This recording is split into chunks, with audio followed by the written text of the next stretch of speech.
you're just joining us, you've missed out on two fantastic interviews, but not to worry. It's time now to review headlines of today's newspapers. Let's get into it. You're correct. Two brilliant interviews, which our viewers can see on the YouTube channel of Arise News. Okay, so we'll go into the newspaper review, starting as always with this day. On Saturday, the newspaper of record. The lead story, we touched on, a bit on that earlier on the program. GHL, we rescued First Bank from abyss. Won't throw away baby with bathwater. Highlights how FBN moved from loss position of 302 billion naira to 151 billion naira profit following oil companies' intervention. Says, without fulfilling existing preconditions, can bank truly keep its account? Queries if deal was disclosed to investors in rights issue.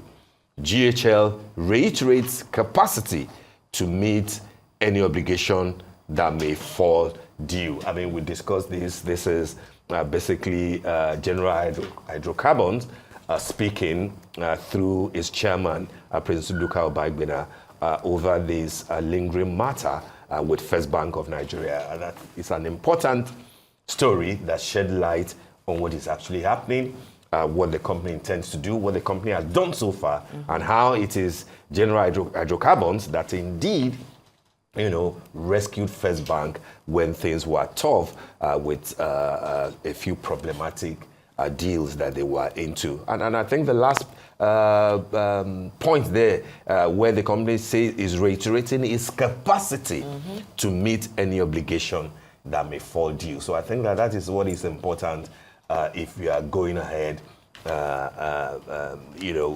dealing with an important business partner like this. But like we said earlier on, the case is in court, but this is something that common sense should prevail. And I'm sure that First Bank will look at it a little bit more dispassionately.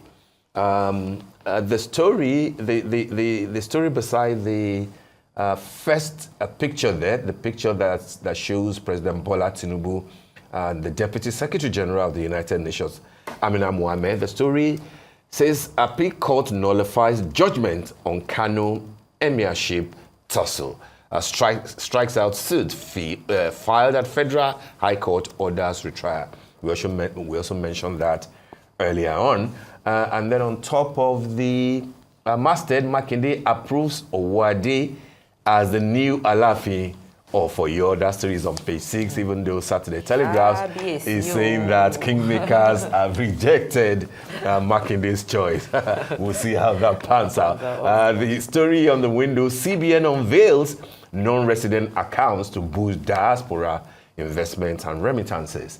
Issues framework for accounts operations. Says accounts to enjoy full repatriation of funds outside Nigeria amid other benefits. No, and there's that story there about another traditional ruler, the appellate court nullifying judgments on the Kano. I mentioned it. Oh, okay. Oh, I did, and we mentioned it earlier during the week that was. Oh, okay.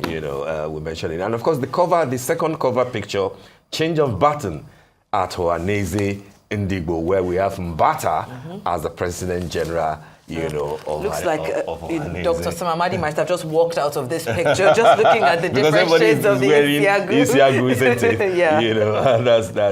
That's interesting. Do we have any other paper before? I think Tribune looks... The Saturday Tribune looks interesting. The cover story there reads, the fear of terrorism grips the Southwest. Abuja court remands 10 for planning Boko Haram in Osun. That's talking about the Saturday Tribune. And you can even see the names of the listed suspects there as well. And then under there, spoken about this, Oyo approves Owade as new Alafion of Oyo.